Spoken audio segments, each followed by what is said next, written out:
So in this first example, sometimes I would refer to this as like a dumbbell, but we could also probably call it a baton. So,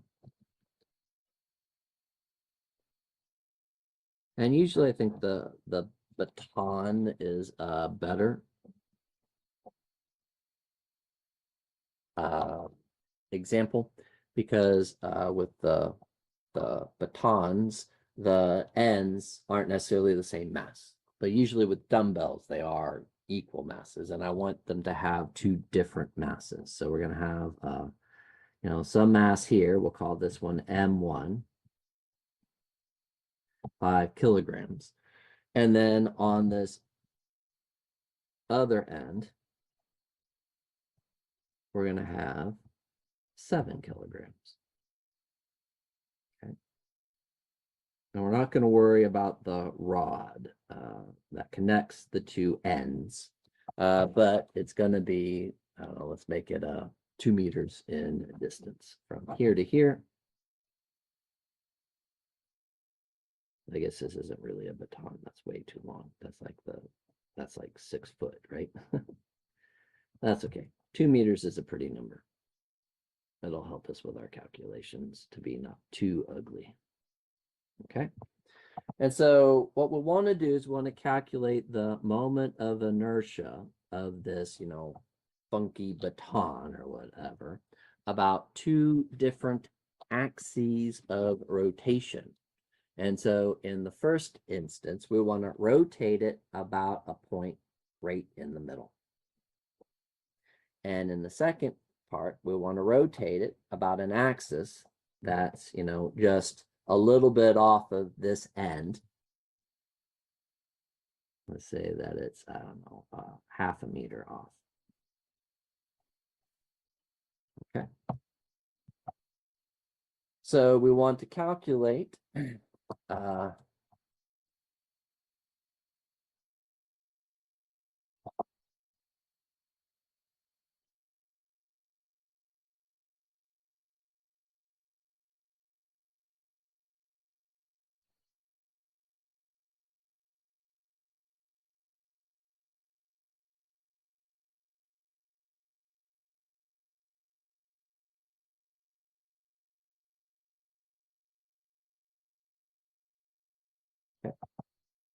So calculate the moment of inertia about axis A and the moment of inertia about axis B. So in this one, they're just gonna, spin them around the middle. So what that means is that, this one takes that place, that one comes back, takes this place, and round it goes about this axis here. And so when we go in and write down our moment of inertia, since we only have 2 masses, then the moment of inertia will be this m1 r1 squared plus this m2 r2 squared, like so. And we're going to need to get these r's. Okay. So this one about axis A, when we look at this axis here, then our, from the axis to mass 1, this will be r1. And since this is 2 meters and this is in the middle,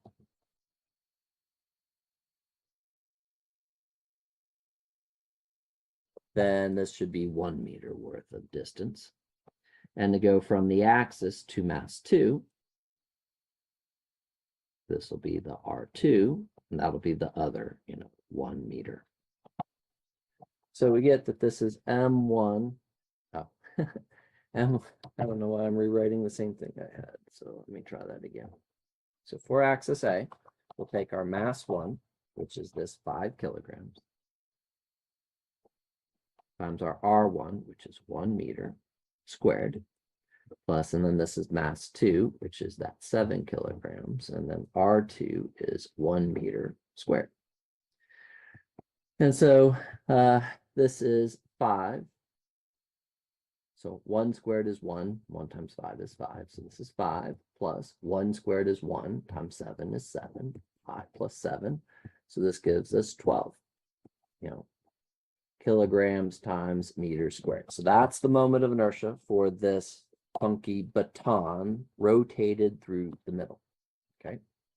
And now we go in and say, well, what is it going to be if we rotate this about, axis B instead? Well, what'll change are the radii. Okay. Staff. Yeah. That's a better thing. It is more like a staff. So for the distance from the axis to where mass 1 is, this is just going to be that 1/2 meter. And then if we look at the distance from the axis to where mass 2 is, we'll go below here.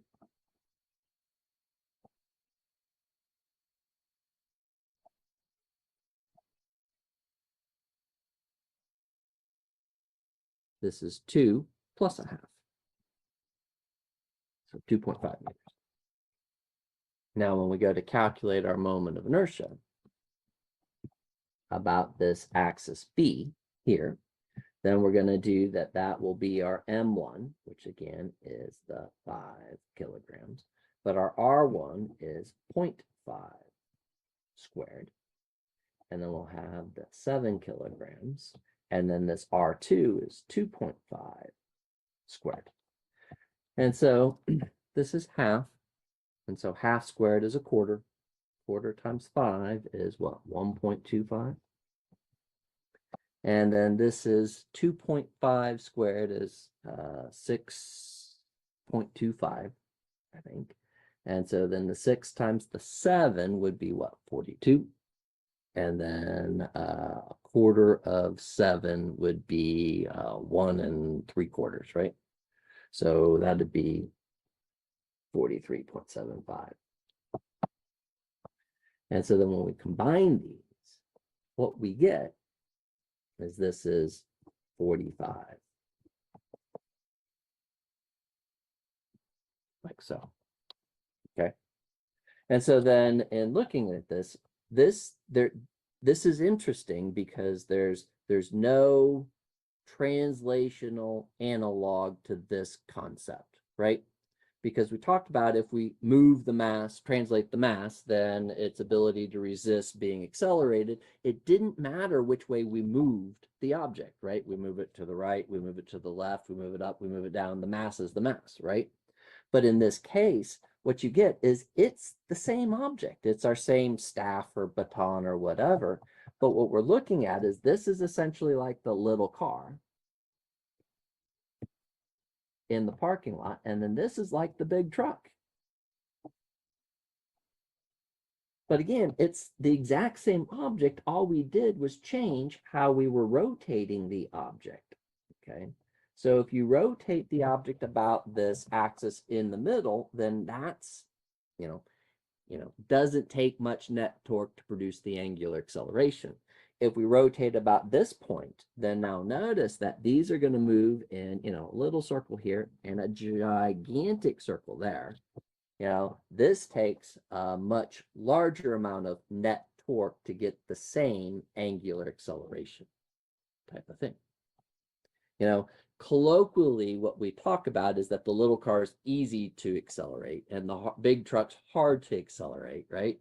And so this would be easy to, angularly accelerate, and this would be hard to angular accelerate, but it's the same object. We just changed how the axis went.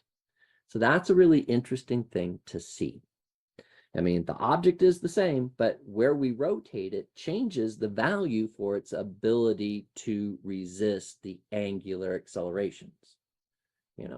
How much net torque would it require to do those types of, rotation type of things. Okay. All right. And so these were for, particles or point masses. And so then the next thing that comes up is we would ask, like I said, so this is interesting because there's no translational analogy to that. Okay. How you move the object doesn't determine what the mass is, kind of things. And so then the next thing that we can ask is, what if our object is not a particle? What if it's in what they call an extended object?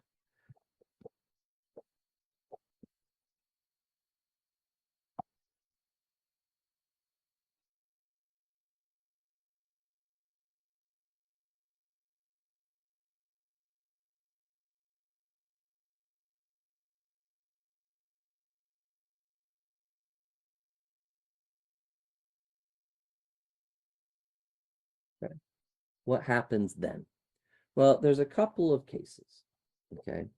And the first option is that if they describe the object as being uniform.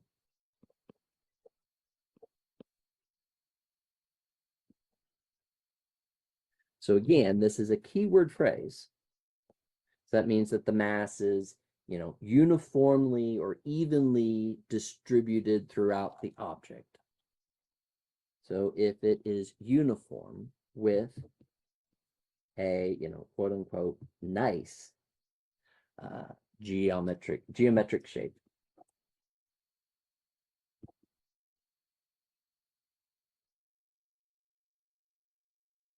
then what can happen is we can look up a formula.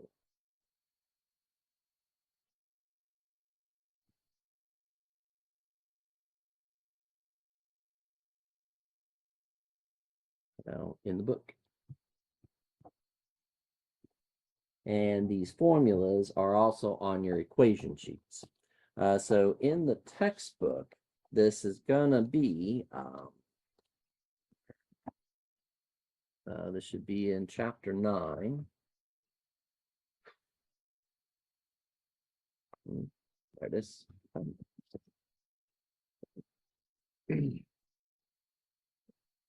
Here's our table. So if it's a uniform rod rotated through the middle, then this is the formula for the moment of inertia is 1/12 the mass of the rod times the length of the rod squared. But if you rotate it through the end, you get a different value, just like if we rotated this, staff through the middle or rotated it off of an axis off the end, then you get that it's 1/3 ml squared. So a third is much bigger than a 12th. So again, it's, more difficult to rotate it through the end than it is to rotate through the middle. And in fact, if you look at rotating it through the middle where the distances were the same, then really the different contributions from each mass were just due to the differences in mass. But when we look at rotating it through the end here, notice that the 5 kilogram mass, because of how close it is to the axis of rotation, only contributes 1.25 out of the 45 total value for the moment of inertia. Whereas the 7 kilogram mass contributes most, 43.75 out of the 45. So it's almost all due to the 7 kilogram mass because of how far away from the axis of rotation the mass is located. And so that makes a difference in terms of our moments of inertia. Now, they have these plates, but I don't think we usually do things with the plates, so we don't need to worry too much about those. We will have a solid cylinder, and then this is, I'd probably call this a hollow cylinder, but it's a thin-walled hollow cylinder. Because we probably won't do this one. Maybe in a lab we do this one, but other than that, we'll look at this solid cylinder, a hoop or a ring, or a thin-walled hollow cylinder. Then you have a solid sphere and then a hollow sphere. So like a bowling ball and a basketball kind of things. And there are the formulas there. And again, like I said, they're in the equation sheets. So we would just look those up kind of stuff. Okay. So this was, for the one in the book, this is, table 9.2 on the page 270. Okay. So that's one option. The second option is, if it's doesn't have a nice shape and it's not necessarily uniform, then we could go in and use Newton's second law. Okay. So what we found with our Newton's second law was that the net force equals mass times acceleration became the net torque, because force is the torque, mass is the moment of inertia, and then the acceleration is the angular acceleration. So we get net torque is I alpha. Okay. And we can solve for I.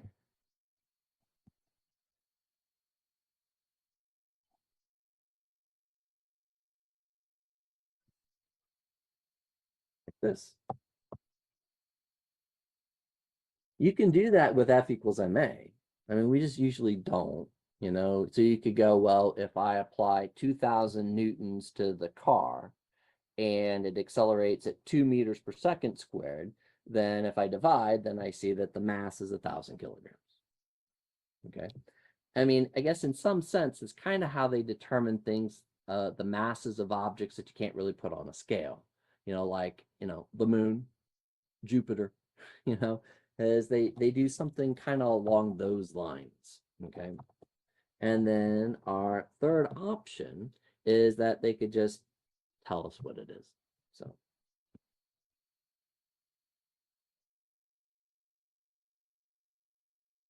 one thing to keep in mind, again, is that the value for the moment of inertia depends upon the axis through which we are rotating the object. And if you change the axis, you change the value for the moment.